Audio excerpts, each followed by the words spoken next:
Daniel 7:13, vamos a leer el verso 13 y el verso 14. Daniel 7:13 y 14.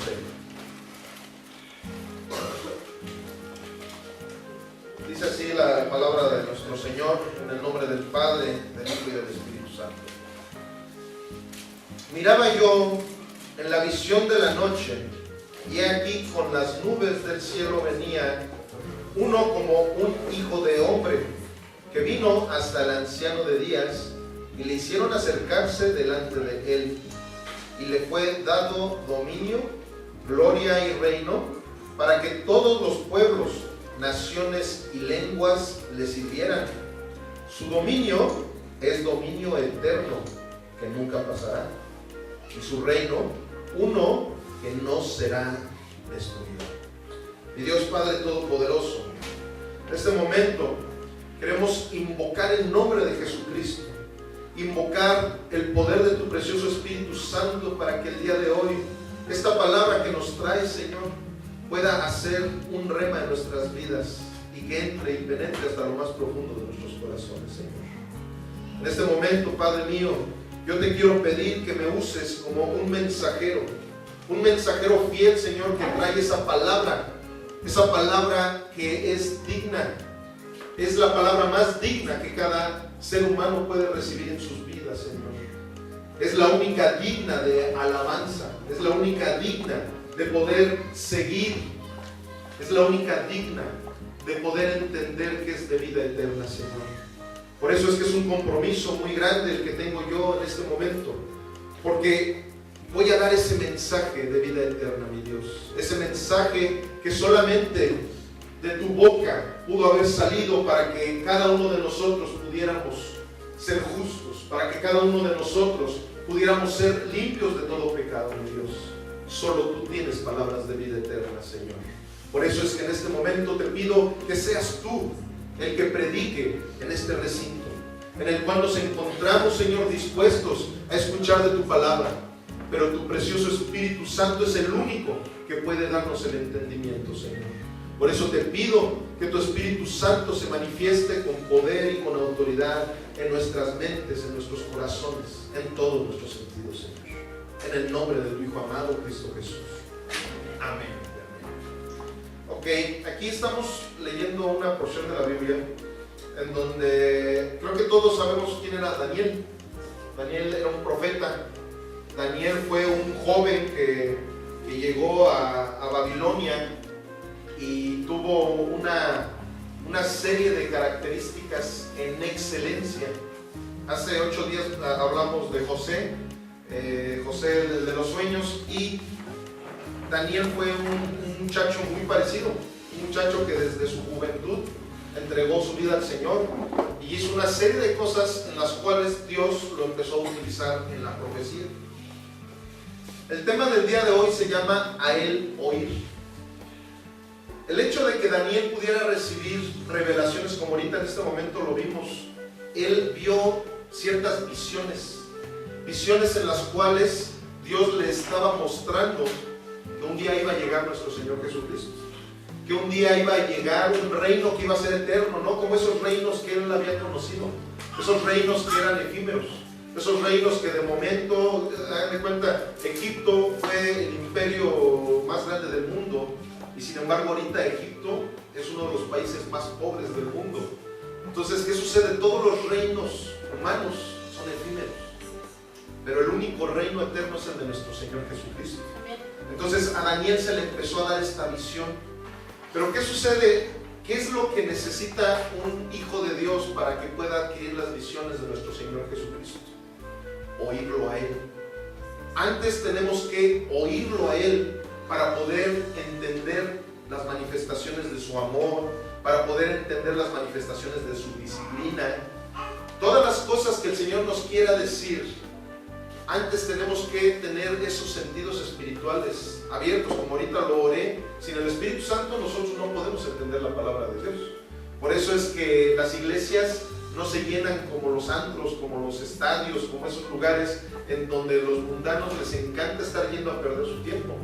¿Por qué? Porque solamente el Espíritu Santo es el que nos puede mostrar que nuestro Señor Jesucristo tiene palabras de vida eterna. Cuando el que dijo esa frase precisamente, solo tú tienes palabras de vida eterna, fue el apóstol Pedro. Y cuando él dio esa revelación, nuestro Jesús le dijo, eso no te lo reveló ni tu carne ni tu sangre. O sea, no se lo reveló el cuerpo físico. Dijo, te lo reveló mi Padre que está en los cielos. ¿Por medio de quién? Del Espíritu Santo. Entonces, ¿qué sucede? Que cuando nosotros no lo oímos a Él, pues es imposible que podamos tener una buena relación y una buena revelación, una verdadera revelación de parte de Dios. Entonces, por eso el tema de hoy tiene ese nombre, a Él oír. Pero vamos a ver a quién es a quien debemos de oír, porque ahorita, como lo estoy diciendo, muchas veces, si no lo oímos a Él, pues nuestra oración simplemente no va a funcionar tan bien. ¿Cuántas veces vemos lugares, personas que pueden estar orando o más bien rezando, porque eso muchas veces se le llama rezo, repetición de oraciones, eso es un rezo, eso no es una oración que salga de tu corazón. Entonces, muchas veces estás escuchando que alguien ora y empieza a decir una serie de cosas que no tienen nada que ver con la Biblia. Muchas veces incluso sus oraciones pasan a ser hasta blasfemas. Muchas veces empiezan a blasfemar por medio de sus oraciones. ¿Por qué? Porque no han oído a Dios, no han escuchado la palabra. Dice, la fe viene por el oír la palabra de Dios. Entonces no puede venir una verdadera fe en nuestras vidas si nosotros no escudriñamos la Biblia, no escudriñamos la palabra de Dios. Entonces eso precisamente va de la mano. Yo no puedo saber orar si no sé oír a Dios, si no leo la Biblia, que esa es la mejor manera de oír a Dios, por medio de la Biblia. Entonces, en Mateo 17, 1 al 9, hay una revelación de la palabra del Señor que a mí me ayudó mucho a entender precisamente lo que ahorita estoy hablando. Cuando yo iniciaba los caminos del Señor, cuando yo empezaba a leer la Biblia, que fue hace 20 y tantos años, que la empecé a estudiar de Génesis, Apocalipsis, se me venían luego muchas preguntas a mi cabeza. Había muchas situaciones que de repente, a lo mejor por no tener la guianza del Espíritu Santo, porque hace 20 y tantos años yo todavía no había nacido de nuevo, pues simplemente yo era pura teología lo que me estaba llevando a mi cabeza, ¿no? Entonces había muchas preguntas, muchas situaciones que yo decía, bueno, es que en el Antiguo Testamento habla una serie de cosas en las cuales ya en el Nuevo Testamento veo que son diferentes. El Antiguo Testamento, hay algunos cristianos o algunos que se dicen ser cristianos que llevan ciertas doctrinas muy diferentes a las que llevaba Pedro, a las que llevaba Pablo. Muchas de las cosas que hablaba Daniel eran también diferentes a las que Juan llegó a hablar. Entonces, esa serie de cosas que pasa con muchos, desgraciadamente muchos, precisamente por no ser guiados por el Espíritu Santo, empiezan a tener hasta confusiones, ¿no? Por medio de la palabra. Por eso la gente ignorante te dice, no leas la Biblia, tiene que haber alguien que te esté guiando. El único que te puede guiar es el Espíritu Santo, ni el pastor. O sea, aquí yo simplemente, como ahorita le dije, yo soy un mensajero. Aquí solamente el Espíritu Santo es el que tiene el poder y la facultad para podernos dar la interpretación verdadera de la palabra de Dios. Entonces, ¿qué sucede? Que yo cuando me traía esas cuestiones, yo decía, bueno, es que pues a final de cuentas, pues Daniel fue inspirado por el Espíritu Santo, él escribió, es palabra de Dios. Lo que escribió Isaías también, lo que escribió Moisés, lo que escribió Juan, lo que escribió Pablo, todo lo que son los 4 evangelios, que fue la vida de nuestro Jesucristo, todo eso es palabra de Dios.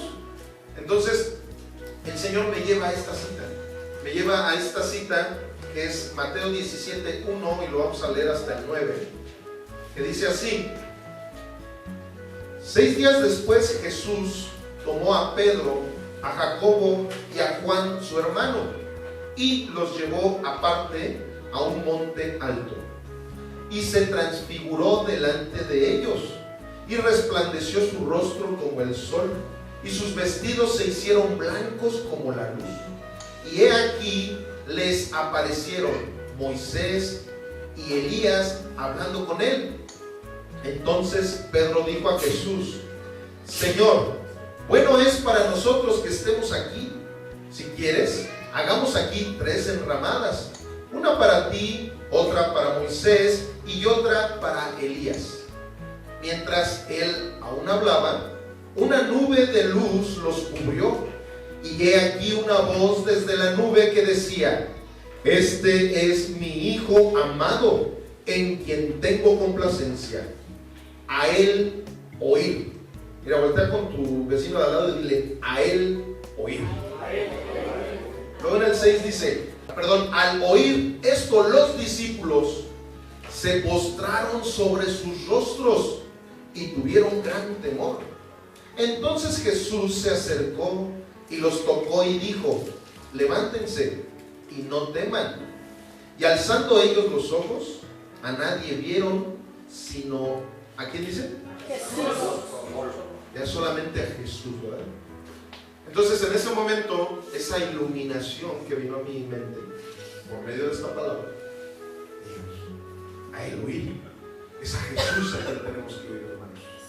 Todos los profetas, todo lo que vemos en el Antiguo Testamento, dice la misma palabra que fue sombra y figura de todo lo que iba a acontecer cuando nuestro Señor Jesucristo viniera al mundo.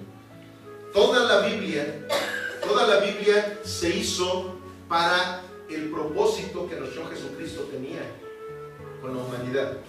O sea, todo lo que vemos desde el Génesis hasta el Apocalipsis, el único protagonista de ese libro o carta de amor, como yo le llamo, es Jesucristo.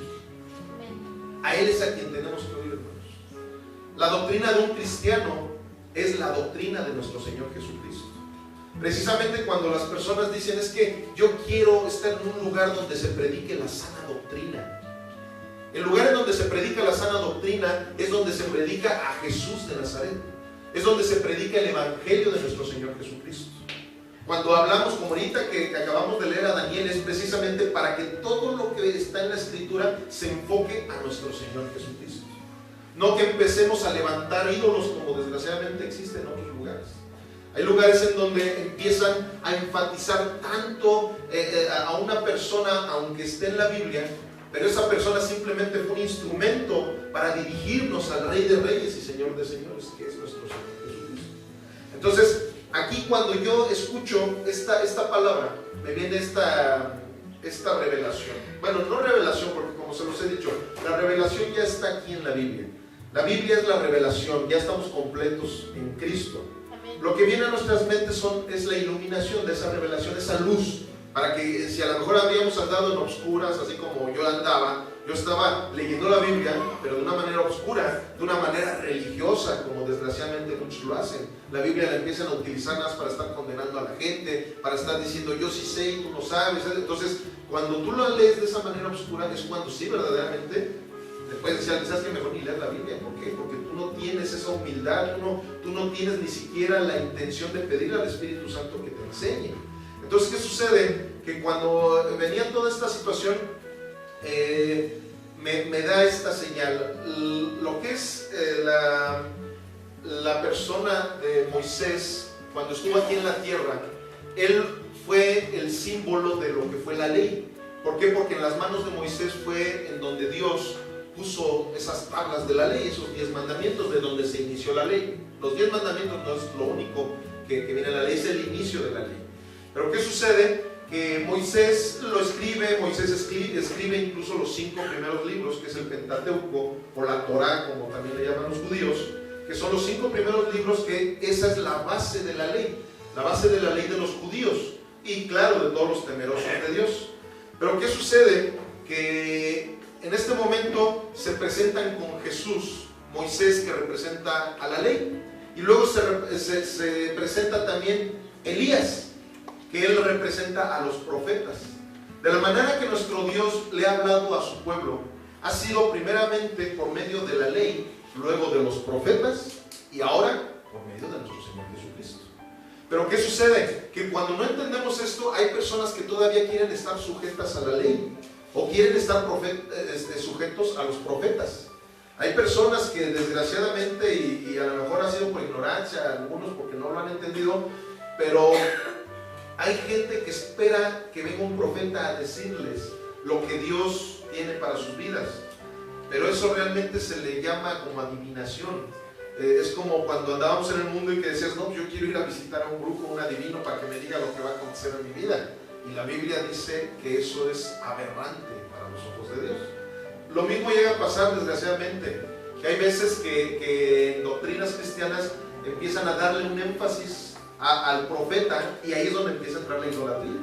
¿Por qué? Porque tú dices, no, ya no tengo imágenes, ya no tengo ídolos como en otras religiones. Pero si empiezas a idolatrar a los vivos también. Empiezas a decir, no, es que yo estoy esperando que venga el profeta fulanito de tal, porque cuando él venga mi vida va a cambiar. Y yo nada más estoy a la expectativa, cada que voy a un lugar y donde sé que hay profetas, voy hasta me le acerco. Y les pido y les digo, denme profecía y esto, lo otro, aquello. Pero eso es porque ignoran lo que ahorita estamos estudiando, hermanos. Ignoran que el único que nos puede dar la verdadera profecía es nuestro Señor Jesucristo. Ahora, toda la profecía, lo que Dios nos quiere decir ya está escrito. Por eso, como ahorita les dije, esta es la revelación de Dios para nuestras vidas. El profeta del Nuevo Testamento, claro, sí tiene el don de venir y darte una profecía que coincida completamente con lo que Dios ya te dijo por medio de su palabra. El profeta del Nuevo Testamento lo que hace es confirmar lo que Dios ya nos ha dicho por medio de su palabra. Amén. Entonces, aquí Elías representaba a los profetas, Moisés representaba a la ley. Y ahí claramente nuestro Padre Celestial les dice a los discípulos que los discípulos representan a todos nosotros. Nosotros somos los discípulos de Jesús, ¿verdad? ¿Quién es aquí discípulo de Jesús? Entonces nosotros somos discípulos de Jesús, entonces a nosotros se nos está diciendo esto también. A Él oír, a nuestro Señor Jesucristo. Entonces nuestro Señor Jesucristo empezó a llevar a cabo ese discipulado con esos apóstoles que nos dejaron como mensajeros para que nosotros también conociéramos de su palabra, conociéramos la voz de nuestro Señor Jesucristo por medio de sus mensajeros. En Hebreos 1:1, vamos a Hebreos 1:1 para que veamos lo que dice aquí nuestro Señor por medio de este libro de Hebreos. Dice así: Dios, habiendo hablado muchas veces y de muchas maneras en otro tiempo a los padres por los profetas, en estos postreros días nos ha hablado, ¿por quién dice? El Hijo. ¿Y quién es el Hijo? Jesucristo. Por el Hijo, a quien constituyó heredero de todo y por quien asimismo hizo el universo, el cual, siendo el resplandor de su gloria y la imagen misma de su sustancia, y quien sustenta todas las cosas con la palabra de su poder. ¿Con la palabra de quién? Del poder de Cristo. De nuestro Señor Jesucristo. Habiendo efectuado la purificación de nuestros pecados por medio de sí mismo, se sentó a la diestra de la majestad en las alturas, hecho tanto superior a los ángeles, cuanto heredero más excelente nombre que ellos. El nombre de Jesús es más excelente que cualquier nombre. Aquí hay algo muy importante. Aquí estamos viendo cómo la palabra de Dios nos está diciendo de que Él está por encima de los ángeles también. Hay personas que invocan ángeles también. El único nombre que se debe de invocar es el nombre sobre todo nombre, que es el nombre de nuestro Señor Jesucristo.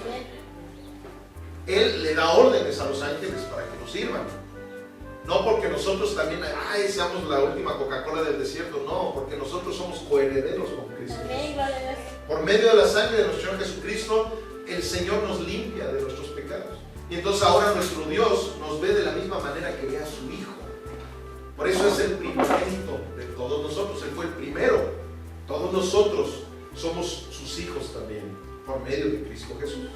Entonces, aquí vemos que la palabra de nuestro Señor Jesucristo, esa es la palabra profética más segura. Esa es la palabra que verdaderamente nos dice nuestro pasado, nos dice nuestro presente y nos dice nuestro futuro. Por eso, como lo hemos dicho, aquí el Señor muchas veces nos habla exhortándonos, muchas veces nos disciplina, como hace 15 días, ¿verdad? Que no les avisé que se trajeran sus cascos porque las pedradas se vieron duras. Pero hace 8 días, ¿qué hizo? Nos habló de sus promesas tan hermosas que tiene para cada uno de nosotros. Entonces, ¿qué pasa? Que cuando nuestro Señor Jesucristo ve que nosotros verdaderamente tenemos nuestra mirada puesta en Él, nuestros oídos puestos en su palabra, es cuando se empieza a manifestar su voluntad en nuestras vidas. Y es cuando vienen revelaciones, vienen visiones, vienen cosas que nos empiezan a decir lo que verdaderamente nos conviene. Porque hay veces que pensamos que por nuestra sabiduría podemos tomar estas decisiones y las otras. ¿Y qué pasa? La verdad, hermanos, casi siempre caemos en problemas. Entonces, aquí la palabra del Señor nos está hablando de que tengamos siempre el oído bien puesto a lo que el Señor nos quiera decir, por medio de su palabra, por medio de una predicación, por medio de la doctrina de nuestro Señor Jesucristo. En Hebreos 8, ahí vamos a leer todo el capítulo, Hebreos 8. Ahí precisamente la palabra de Dios nos habla de la dispensación en la cual vivimos ahora. Ahora vivimos en la dispensación de la gracia. Vivimos en un nuevo pacto. En el Antiguo Testamento vemos que se vivía en otros pactos que llegó a hacer Dios con su pueblo. Los pactos que hizo con Abraham. Hubo muchos pactos, pero hubo varios que fueron los más significativos. El pacto de la circuncisión, el pacto que hizo incluso con Noé, de que ya no iba a llevar a cabo eso de los diluvios para que el pueblo fuera destruido. Hubo muchos pactos que nuestro Señor. La palabra de Dios efectivamente dice que Dios es un Dios de pactos, pero de pactos que Dios hace con su pueblo, no nosotros con Él. Nosotros no tenemos la moneda suficiente para pactar con el Señor. No tenemos las características para decir, Señor, yo puedo competir contigo en esto y voy a pactar, si yo hago esto, tú haz lo otro. No, Él es el que pacta con su pueblo. Amén. Y dice así, incluso hay un subtítulo en la Reina Valera que dice el mediador de un nuevo pacto. Ahora bien, el punto principal de lo que venimos diciendo es que tenemos tal sumo sacerdote, el cual se sentó a la diestra del trono de la majestad en los cielos, ministro del santuario y de aquel verdadero tabernáculo que levantó el Señor y no el hombre. Porque todo sumo sacerdote está constituido para presentar ofrendas y sacrificios, por lo cual es necesario que también éste tenga algo que ofrecer. Así que si estuviese sobre la tierra, ni siquiera sería sacerdote, habiendo aún sacerdotes que presentan las ofrendas según la ley, los cuales sirven a lo que es figura y sombra de las cosas celestiales, como se tanto mejor ministerio es el suyo, cuanto es mediador de un mejor pacto establecido sobre mejores promesas. ¿Quién es ese mediador, hermanos? Cristo Jesús. Ok, entonces vamos bien. Porque si aquel primero hubiera sido sin defecto, ciertamente no se hubiera procurado lugar para el segundo. Porque reprendiéndolos dice, he aquí vienen días, dice el Señor, en que estableceré con la casa de Israel y la casa de Judá un nuevo pacto, no como el pacto que hice con sus padres el día que los tomé de la mano para sacarlos de la tierra de Egipto, porque ellos no permanecieron en mi pacto, y yo me desentendí de ellos, dice el Señor, por lo cual este es el pacto que haré con la casa de Israel después de aquellos días, dice el Señor. Fíjense el nuevo pacto que hizo nuestro Señor con nosotros. Pondré mis leyes en la mente de ellos, y sobre su corazón las escribiré. Y seré a ellos por Dios, y ellos me serán a mí por pueblo. Y ninguno enseñará a su prójimo, ni ninguno a su hermano, diciendo, conoce al Señor, porque todos me conocerán, desde el menor hasta el mayor de ellos. Precisamente por quién, por el Espíritu Santo que está en nosotros. Porque seré propicio a sus injusticias, y nunca más me acordaré de sus pecados y de sus iniquidades. Al decir nuevo pacto, ha dado por viejo al primero, y lo que se da por viejo y se envejece está próximo a desaparecer. Miren, hermanos, hay personas que cuando están todavía muy metidas con el antiguo pacto, con la ley, Hay lugares en donde tú hablas de esto y pues sí, o sea, empieza a haber una cierta lucha, ¿no? En que dicen, oye, no, pero es que nosotros hemos caminado, es más, nosotros aquí hacemos pactos y aquí nosotros hacemos como lo hacían en el Antiguo Testamento. Hay unas iglesias que de plano ahí sí ya llegan a la blasfemia de hasta que se circuncidan, andan judaizando, andan haciendo cosas, sus prácticas judaizantes, incluso hasta sus bailes, ponen a las banderistas con una vestimenta no mexicana, sino de los judíos, y o sea, todos lo están tomando conforme a los de antes, a los que todavía no tenían la gracia en la cual ahora nosotros vivimos. Pero ¿qué sucede? Que ellos te dicen algo, una media verdad. Dicen, oye, es que no, la ley no puede morir. ¿Por qué? Porque la Biblia lo dice claramente, la ley no puede morir. Pasarán los siglos, pasarán todo, pero ni una coma, ni una tilde de la ley pasará. La ley no muere, efectivamente, hermanos, la ley no muere. Pero nosotros somos los que sí morimos a la ley y resucitamos en Cristo Jesús. Entonces, ¿qué sucede? Que antes nosotros estábamos como, en alguna ocasión prediqué esto, éramos como esposos de la ley. Y la Biblia dice que cuando nosotros morimos en Cristo Jesús, estamos muriendo. Ahora sí que dice la palabra que cuando nosotros morimos ya nuestro matrimonio queda diluido, ¿no? Es de la única manera que tú puedes ya decir, ya no estoy con mi esposo o mi esposa. ¿Por qué? Porque es hasta que la muerte los separe. Bueno, de la misma manera pasa aquí. No es que haya muerto la ley, nosotros morimos a la ley. Nosotros morimos a la ley y en ese momento nosotros nacimos en Cristo Jesús. Ahora ya no somos esposos ni novios de la ley, ahora somos novios de Cristo Jesús. Ahora por eso Jesús le llama así a su iglesia, somos la novia de Cristo. Ahora ya morimos a la ley y ahora resucitamos en Cristo Jesús, en la gracia, en el nuevo pacto. Ahora, efectivamente, la ley es buena, la ley es perfecta, de hecho. Los que fueron imperfectos fueron los que no la cumplieron, los que no la podemos cumplir. Pero ¿qué pasa? Que nuestro Señor Jesucristo precisamente vino a cumplir todo lo que fue la ley ceremonial, no la ley moral. Cuando nosotros venimos a los pies de Cristo y nacemos de nuevo, aquí como lo está diciendo la palabra, ahora toda esa ley moral ha sido sellada en nuestras mentes y escrita en nuestros corazones. Ahora ya sin que nadie te obligue, sin que nadie te multe por no cumplir la ley, porque a los judíos hasta se les multa por no cumplir la ley. ¿Qué sucede? Que yo ya no necesito que me obliguen. ¿Por qué? Porque anhelo cumplir la ley moral, no la ley ceremonial. ¿A qué me refiero? Ahorita que estábamos hablando de los judaizantes siguen haciendo rituales. Eso de circuncidar, eso es un rito que están haciendo. Están haciendo una ceremonia para quererse ganar el favor de Dios. Nosotros no lo tenemos que hacer porque Jesús ya cumplió toda esa ley ceremonial. Muchos quieren hacer obras para ganarse la salvación, para ganarse el amor de Dios. Y no es por obras para que nadie se gloríe. Es por gracia. El Señor nos lo ha dado gratuitamente. Lo único que nosotros tenemos que hacer es arrepentirnos de todas las cosas malas que hicimos. Arrepentirnos de esas potestades en las cuales anduvimos. Todos, no nada más unos cuantos, Pedro. Todos anduvimos con esas potestades, con estas otras que son las mismas.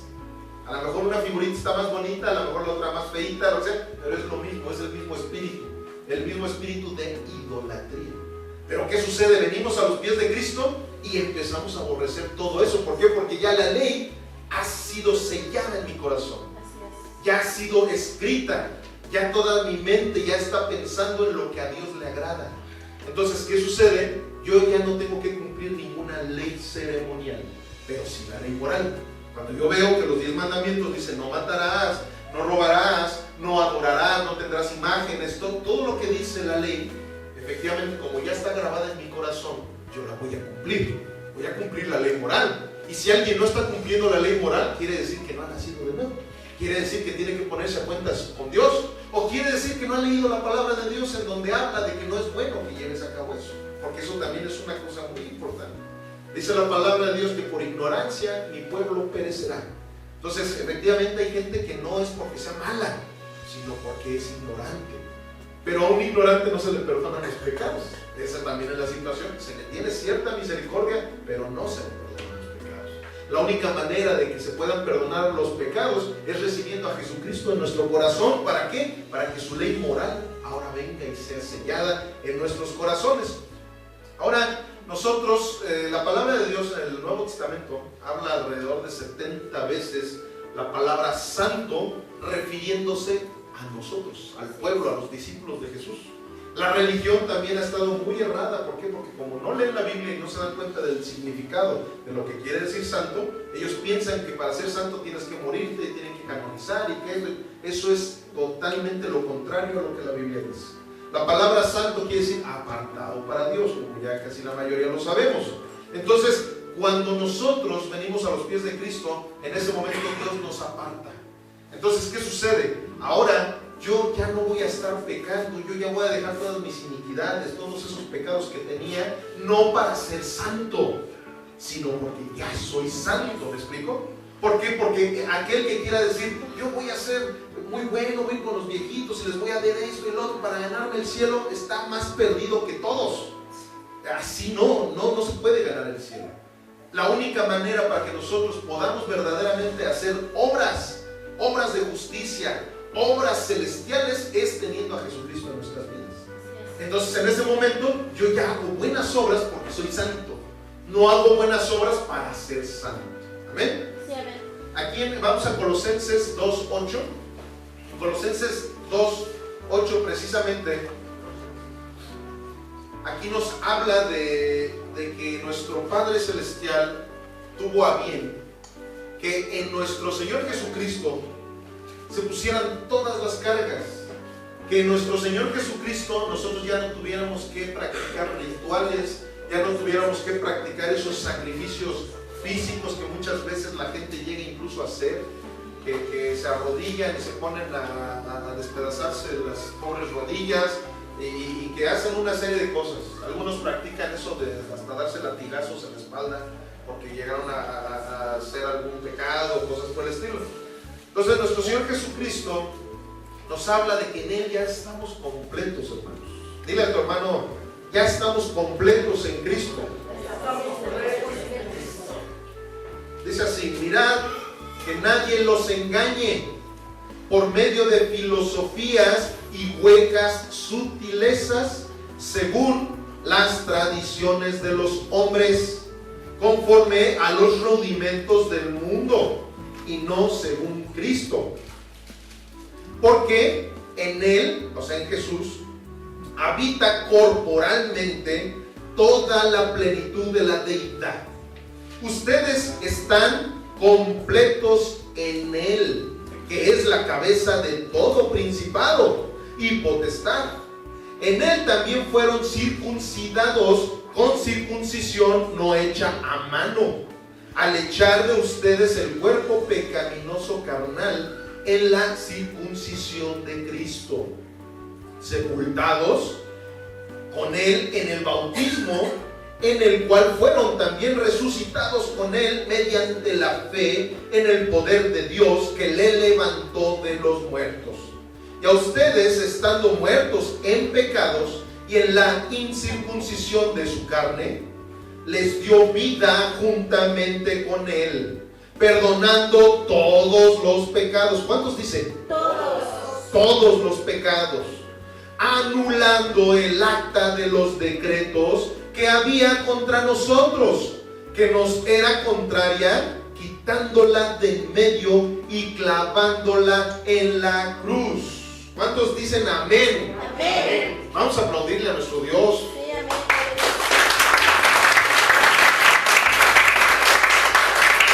Todos, hermanos, todos nuestros pecados ya fueron clavados en esa cruz. Estamos completos en Él. Ahora aquí está hablando de que en el bautismo precisamente ahí fueron todos nuestros pecados enterrados. Ya les he dicho en alguna ocasión que el símbolo del bautismo que llevamos a cabo, bíblicamente hablando, porque algunos otros llevamos bautismos que no tienen nada que ver con la Biblia, pero el cristiano, ¿cómo nos bautizamos? A los que ya están bautizados de aquí, ¿se acuerdan que fuimos sumergidos en el agua? Eso simboliza que estamos muriendo con Jesucristo. y estamos resucitando con Él en el momento en que salimos del agua. Es un simbolismo, no es una obra que nos dé la salvación. Es un simbolismo. No sé cuántos aquí no estén bautizados, pero ya ahora que entren los calores vamos a llevar a cabo bautizos. Pero es un simbolismo que me lleva a sumergirme en el agua porque ya soy santo. No para que seas santo. Hay religiones también que te dicen que si no estás bautizado no eres hijo de Dios. Eso es una mentira. El bautismo es un fruto de que ya soy hijo de Dios, de que yo quiero llevar a cabo ese simbolismo de morir con Cristo y resucitar juntamente con Él. Y nosotros lo practicamos, es algo muy hermoso. ¿Por qué? Porque sabemos que lo estamos haciendo con un corazón de Jesús, porque Él ya puso su ley en nuestros corazones, en nuestras mentes. La ley, como ahorita lo estábamos diciendo, es algo que nosotros tenemos que abrazar fuertemente en lo moral, no en lo ceremonial. Moralmente, cuando tú ves la ley, dices qué hermoso, o sea, es la palabra de Dios. Entonces tú ves cómo el Señor, de una manera tan delicada, de una manera tan certera, llevó a cabo todo lo que es la ley. De hecho, todos los acervos jurídicos del mundo han sido basados en la ley, precisamente, en la ley mosaica, la ley de Moisés. Entonces, ¿qué sucede? Que cuando nosotros vemos eso y lo abrazamos con el amor que Cristo ha puesto en nuestro corazón, eso es algo hermoso. Pero, ¿qué sucede? No vamos a estar abrazando todos esos rituales que se llevaban a cabo en el Antiguo Testamento cuando no había venido nuestro Jesucristo. Todos aquellos que no quieran caminar en la gracia de nuestro Jesucristo y quieran seguir hundidos en la ley, están despreciando esa obra maravillosa que Jesucristo hizo en la cruz. Están despreciando ese sacrificio en la cruz. Vamos a Gálatas 2:11. En Gálatas 2:11, fíjense, vamos a ver una anécdota tremendo, fíjense. Yo creo que casi todos sabemos que Pedro fue, se puede decir, uno de los principales cristianos, incluso de los 12 apóstoles, era el apóstol principal, ¿verdad? O sea, a él nuestro Jesús le dijo: a ti te entrego las llaves incluso del cielo, sobre la revelación que Pedro tuvo precisamente de que él era el Hijo de Dios. Dijo: sobre esta revelación, o sea, sobre ti, sobre esto que tú estás hablándome, Pedro, sobre esa revelación que Dios te dio, que te dio mi Padre, sobre eso voy a fundar mi iglesia. Esa va a ser la piedra en donde se va a fundar mi iglesia. Entonces, Pedro era un hombre muy importante, fue un hombre muy importante para el Evangelio de nuestro Jesucristo, para que se pudieran llevar a cabo esas buenas noticias a todo el mundo. Pero fíjense lo que son las cosas. Hay veces que nosotros, por mucho que podamos conocer de la Biblia, por mucho que el Señor nos haya llegado a usar en milagros, miren, yo conozco hermanos muy queridos que han hasta resucitado muertos, han tenido la unción para resucitar muertos, pero traen una doctrina tan torcida, pero tan torcida, que por más que uno, oye hermano, pero mira lo que dice Gálatas, mira lo que dice la palabra de Dios, a Él oír, ya no a los profetas, ya no estés con esos rollos y que esto y lo otro, traen una doctrina bien torcida. Entonces, ¿qué sucede? Que a cualquiera nos puede pasar. Es más, una de mis oraciones, creo que ya se los había comentado en alguna ocasión, una de mis principales oraciones que yo siempre hago es pedirle al Señor que no permita que yo me mueva de la sana doctrina, porque es bien fácil, hermano, es bien fácil. ¿Por qué? Porque el diablo anda como león rugiente viendo a quién devorar, anda viendo a quién, mira, esto está bien padre, mira, esto está bien emocionante, y la gente se empieza a guiar más por las emociones, se empieza a guiar, ay, es que no, en el grupo de alabanza ya se sienten los tamborazos más duros, y se siente esto, y se siente el otro, y el pastor pasa y tumba gente, y les echa agua, y las emociones empiezan a confundirte completamente.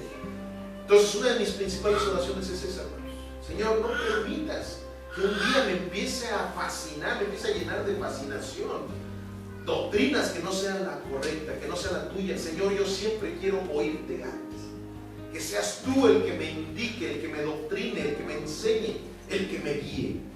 Y esa es la oración que debemos de llevar todos los que somos hijos de Dios. Pero fíjense lo que pasó aquí con Pedro. Fíjense, Pablo, algunos ya conocemos bien esa historia. Pablo fue apóstol, él mismo incluso así se autodominó, dijo: yo fui un abortivo. Ya estaban los 12 apóstoles, ya había muerto el traicionero, ya incluso habían puesto a otro, a Matías, que fue el que suplantó al traicionero, y yo ya nada más como abortivo, el Señor me trajo. Pero déjenme decirles que ese abortivo es el que escribió el 70% del Nuevo Testamento. Ese abortivo fue el que estuvo exhortando a la gente al nuevo pacto, incluso a Pedro, al mismo Pedro lo exhortó. ¿Por qué? Porque Pedro ya se estaba yendo al religiosismo, se estaba yendo al legalismo, se estaba yendo a que daba una cara con los apóstoles y daba otra cara con los fariseos. Entonces, fíjense lo que dice aquí, es tremendo esto. Gálatas 2:11 en adelante. Además hay un subtítulo de la Reina Valera que dice: Pablo reprende a Pedro en Antioquía. Dice así: pero cuando Pedro vino a Antioquía, le resistí. O sea, está hablando Pablo, porque él fue el que escribió Gálatas. Le resistí, o sea, lo confronté cara a cara, porque era de condenar. Pues antes que vinieran algunos de parte de Jacobo, comía con los gentiles, pero después que vinieron, se retraía y se apartaba, porque tenía miedo de los de la circuncisión, o sea, de los fariseos, de los religiosos. Y en su simulación participaban también los otros judíos, de tal manera que aún Bernabé, no sé si se acuerdan, Bernabé era su gran amigo de Pablo, que anduvo con él en las misiones, o sea, como diciendo: aún mi guate, ¿no? O sea, como si yo dijera: aún Miguel se me empezó a apartar de estas cosas, ¿no? Dice: aún Bernabé fue también arrastrado por las hipocresías de ellos. Pero cuando vi que no andaban rectamente conforme a la verdad del evangelio, dije a Pedro delante de todos: si tú, siendo judío, vives como los gentiles y no como judío, ¿por qué obligas a los gentiles a judaizar? O sea, fíjense lo que les digo. O sea, él era de los que estaba diciendo: ¿saben qué? Sí, ya estamos en la gracia, pero también tienen que circuncidarse, también tienen que hacer estas obras, también tienen que hacer lo otro, tienen que hacer aquello, tienen que bautizarse de chiquitos, tienen que recibir una hostia, tienen que cosas por el estilo. Y luego dice: nosotros judíos de nacimiento y no pecadores de entre los gentiles, sabiendo que el hombre no es justificado por las obras de la ley, sino por la fe de Jesucristo. Nosotros también hemos creído en Jesucristo para ser justificados por la fe de Cristo, y no por las obras de la ley, por cuanto por las obras de la ley nadie, digan nadie, será justificado. Y si buscando ser justificados en Cristo, también nosotros somos hallados pecadores, ¿es por eso Cristo ministro de pecado? De ninguna manera, porque si las cosas que destruí, las mismas vuelvo a edificar, transgresor me hago, porque yo por la ley soy muerto para la ley, a fin de vivir para Dios. Con Cristo estoy juntamente crucificado, y ya no vivo yo, mas vive Cristo en mí. Y lo que ahora vivo en la carne, lo vivo en la fe del Hijo de Dios, el cual me amó y se entregó a sí mismo por mí. No desecho la gracia de Dios, pues si por la ley fuera la justicia, entonces por demás murió Cristo. Como aquí les estoy diciendo, hermanos, ayer precisamente venía yo de Irapuato, que fuimos ahorita terminando, les voy a dar un testimonio, una cosa muy hermosa. Venía ahí en una camioneta con varios pastores, y curiosamente les hablé parte de esto. Les hablé, les decía: miren, hermanos, desgraciadamente muchos andan judaizando, bien curioso, porque ahí en el estadio muchos se compraban su bandera de Israel, daban ahí la bandera de Israel, y luego vendían unas banderas que decían viva Cristo, así chiquitas. Fíjense, lo mismo que pasa, ¿no?, en las religiones, ¿no?, que tienen una virgenzota así y ponen un cristito, ¿no?, por ahí chiquito. Entonces andaban así, y en el camino dije: ahorita yo aquí les voy a hablar de esto, y les empecé a hablar precisamente de esta situación. Les digo: hermanos, es que esto hay veces que lo tomamos así como a la ligera, y así, o sea, hablando con ellos: miren, fulanito y sultanito, yo he hablado y les he dicho esto y les he dicho lo otro, aquello, y yo veo que todos ustedes se llevan re bien con ellos. Les digo, pero la verdad esto no es algo delicado. Esto no es algo no delicado, no es algo ligero lo que sucede con los que están judaizando. ¿Saben por qué no es algo ligero? Porque aquí lo dice claramente, están desechando el sacrificio de Jesucristo. O sea, es como si yo de repente viene alguien y me dice, oiga hermano, miren, le quiero regalar este carro. Miren, aquí están las llaves, esto, lo otro, aquello. Y que yo agarre y diga, está bien, gracias hermano, ya, ese es mi carro. Pero de repente me subo otra vez a mi carcache y ese carro lo deje y lo vean por ahí abandonado y a lo más rato en el deshuesadero. Van a decir, oye, qué malagradecido este hombre. O sea, definitivamente desechó el regalo que yo le quise dar. Imagínense si eso es un simple regalo material. Imagínense el mejor regalo, como lo hemos dicho, el mejor regalo que un ser humano puede recibir. Es la salvación, es vivir en la gracia de nuestro Señor Jesucristo. Todos los que andan judaizando, todos los que andan con las religiones, llámese la religión que sea, están haciendo a un lado el nuevo pacto, están haciendo a un lado el sacrificio que nuestro Señor Jesucristo hizo en esa cruz, donde llevó todos los pecados de la humanidad por nosotros, cuando que Él no había pecado. Entonces, ¿qué sucede? Desechan ese sacrificio de la cruz. Entonces, no es algo ligero esto, es algo muy delicado. Todas aquellas personas que anden queriendo por obras hacer las cosas, que anden queriendo que por sus acciones, están desechando el sacrificio de Jesús.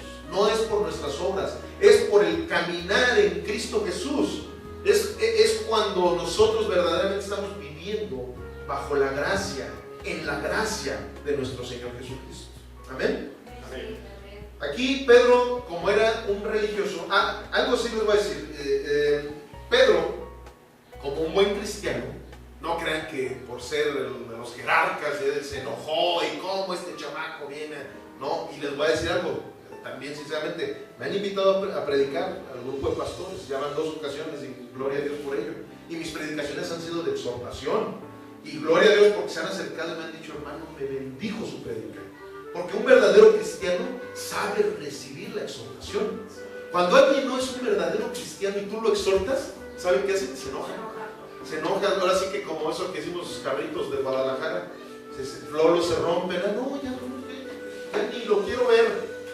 Pero cuando alguien tiene a Cristo en su corazón, toda la exhortación, la disciplina, lo que le digas, sí, claro, si viene de parte de Dios, porque también no vamos a estar nada más aventando sablazos a los otros. Si viene una exhortación de parte de Dios, esa exhortación la toman y los edifican. Entonces Pedro, más adelante, él mismo habló maravillas de Pablo. El mismo Pedro, Pedro reconoció que él no estaba llevando la doctrina correcta. Incluso una de las cosas que habló de Pablo, dijo, aunque hay veces que la doctrina de nuestro hermano Pablo es muy compleja porque es muy profunda, o sea, como diciendo, mis respetos, es un super teólogo, es un super apóstol, pero nuestro hermano Pablo tiene razón en todas sus cartas que ha mandado a sus iglesias. O sea, Pedro reconoció quién era Pablo, a pesar de que era mayor que él en todos los aspectos. Entonces, aquí precisamente, miren, vamos a la segunda carta de Pedro, 1:16, en donde él sigue hablándonos al pueblo de Dios en referencia a esta situación de la cual estamos nosotros estudiando en estos momentos. Pedro sabía perfectamente bien que a quien teníamos que oír era a Jesús. ¿Por qué? Porque si se acuerdan quiénes eran los 3 apóstoles que estaban al principio de la cita que hablamos. ¿Sí se acuerdan quiénes eran los 3 apóstoles que vieron la transfiguración de Jesús? Eran Pedro, Juan y Jacobo. Esos eran sus 3 discípulos más cercanos de nuestro Jesucristo. Siempre llega a ver eso, que hay discípulos más cercanos que otros. Entonces aquí nuestro Jesús tenía esos 3 discípulos más cercanos y era Pedro. Entonces aquí Pedro, pues él en sus prédicas, lógicamente que podía hablar claramente de a quién era quien teníamos que oír. Y aquí vuelve Pedro a hablar de lo que oímos hace ratito en el Evangelio de Mateo. Segunda de Pedro 1:16. Porque no os hemos dado a conocer el poder y la venida de nuestro Señor Jesucristo siguiendo fábulas artificiosas, sino como habiendo visto con nuestros propios ojos su majestad. Pues cuando él recibió de Dios Padre honra y gloria, le fue enviada desde la magnífica gloria una voz que decía: este es mi Hijo amado, en el cual tengo complacencia. Y nosotros oímos esta voz enviada del cielo cuando estábamos con él en el monte santo.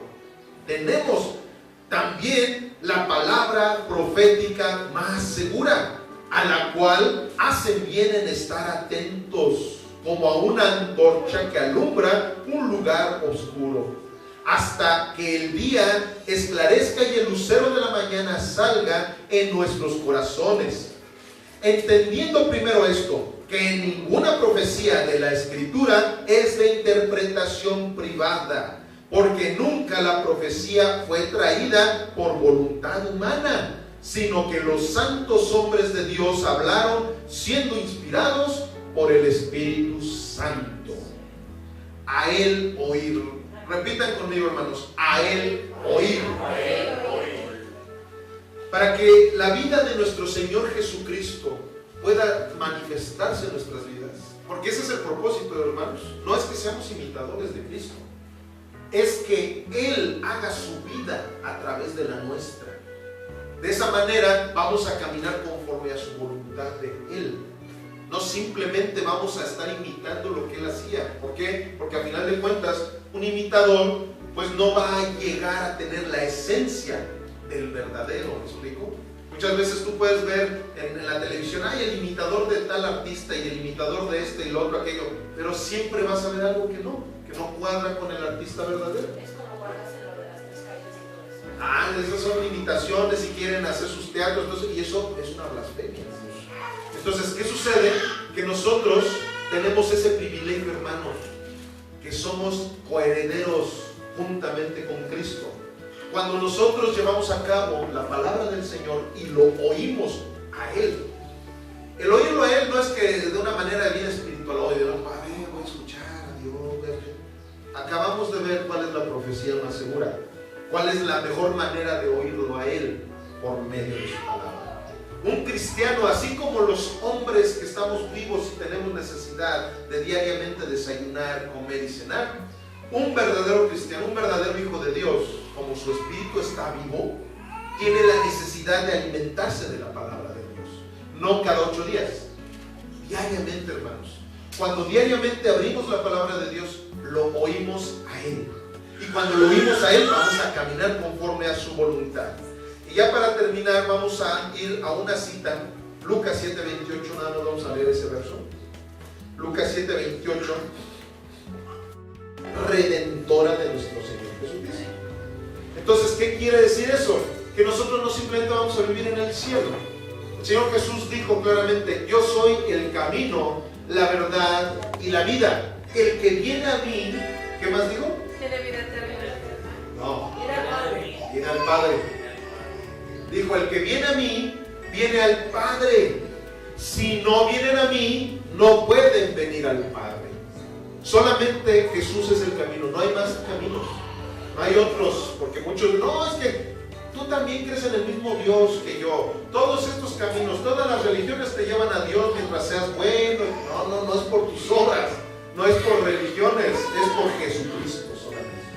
Y el que recibe a Jesucristo aborrece la religión, aborrece las doctrinas de hombres, como ahorita lo estábamos viendo, aborrece las tradiciones de los hombres, y ahora abrazamos la ley de Dios, la ley del amor de Dios, la gracia de nuestro Señor Jesucristo. Y cuando nosotros caminamos conforme a la voluntad de nuestro Señor Jesucristo, no simplemente vamos a llegar al cielo, vamos a llegar al Padre, vamos a comer con Él en su mesa, nos vamos a vestir con sus vestimentas, vamos a estar viviendo eternamente al lado de nuestro Señor Jesucristo, adorándolo y bendiciéndolo. Amén. Ok, pues miren, en este momento vamos a orar, pero yo quiero que lo hagamos en una verdadera unidad, hermanos, en una verdadera unidad. Ayer hubo una palabra de un pastor que viene de Veracruz, que habló algo que me gustó mucho. Fue algo muy cierto lo que él dijo. Hay veces que nosotros los cristianos, incluso muchos ministros, llegan a tener el grave problema de no caminar en la unidad. llegan muchas veces a decir, sí, yo tengo una congregación, le hablo a la gente del evangelio, los doctrino, esto, lo otro, aquello, pero a mí no me interesa la relación con esas otras iglesias, no me interesa esto, no me interesa, y eso es un grave problema que tenemos todos. Individualmente pasa lo mismo. Hay veces que decimos, no, sí, qué bueno, yo voy a la iglesia y sé que puedo dar mis peticiones, esto, lo otro, aquello, pero muchas veces, hermanos, sé que en este ministerio, no porque les eche flores, pero sé que la verdad sí somos unidos. Sé que cualquier bronquita que alguien por ahí tiene y nos ponemos a orar y el Señor nos ha respondido grandemente y gloria a Dios por ello, pero por ahí podría haber, como dicen, un prietito en el arroz. ¿Y qué sucede? Que cuando nosotros no caminamos en unidad, a lo mejor podemos nosotros internamente decir, bueno, pues yo estoy bien, yo agarro y me pongo a orar y me pongo a leer la Biblia y llevo mis devocionales, esto, lo otro, aquello, pero no estamos completos si no lo hacemos en unidad también. Cuando nos ponemos a orar en unidad, dice la palabra de Dios, donde 2 o 3 estén en mi nombre, ahí estaré yo con ustedes. O sea, él pudo haber evitado esa frase, pero no, o sea, lo dijo claramente, donde 2 o 3 estén, ahí yo estaré con ellos, porque a Dios le gusta la unidad. Cuando oramos en unidad, es algo poderosísimo, amados hermanos. Es algo muy poderoso. Este hermano habló de la atmósfera que está viviendo el mundo. La atmósfera que está viviendo el mundo, como muchos lo sabemos, es precaria. Tiene muchos problemas. Y por esa atmósfera que está siendo destruida en el mundo, no está afectando nada más a México. No está afectando nada más a China. Está afectando a todo el mundo, a todo el planeta. Y fíjense lo curioso que hay un programa que están haciendo muchos países del mundo para hacer algo en contra de la destrucción de la atmósfera. ¿Por qué? Porque como es algo que nos está afectando a todo el mundo, se necesita hacer algo mundial. Pero hay países que se sienten tan fuertes y tan poderosos que no han querido llegar a ese programa. Y uno de ellos es Estados Unidos. Se siente tan poderoso que dice, no, yo no necesito entrarle a los programas mundiales. Hay veces que así somos, hermanos.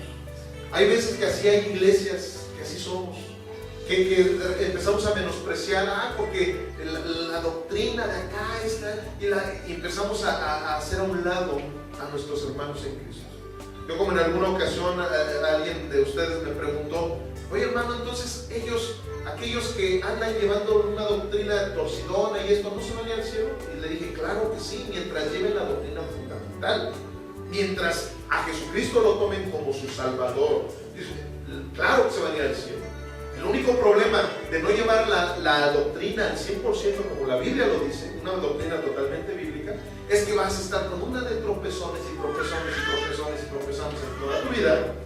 Eso es el grave problema. Pero dice la palabra de Dios que todo aquel que con su corazón y con su boca entregue a Jesús su vida, reciba a Jesús en su corazón, todo aquel será salvo. Si a lo mejor ya practicas otra doctrina que chinta, pero si tú ya hiciste esa verdadera oración de fe en tu vida, tú eres salvo, hermano. Tú eres salvo. El Señor no hace acepción de personas. Pero sí, si estás caminando con doctrinas, como ahorita les digo, a lo mejor un hombre que ande metiendo cierto religiosismo a su iglesia, el legalismo, y que imponen esto, imponen lo otro, aquello y todo eso, pero si ellos llevaron a cabo la doctrina fundamental de nuestro Jesucristo, son salvos. Pero su caminar en esta tierra va a estar bien difícil. Y aparte las cuentas que van a entregarle con Dios también van a unos coscorrones tremendos que el Señor les da, así que unos coscorrones celestiales van a recibir. Eso es todo. Pero son nuestros hermanos en la fe. Son nuestros hermanos en Cristo. Los únicos que no son nuestros hermanos son los que a Jesucristo lo estén haciendo a un lado, como ahorita les digo. Los que estén haciendo a un lado el pacto de nuestro Señor Jesucristo. Esos son los que sí no pueden llamarse nuestros hermanos.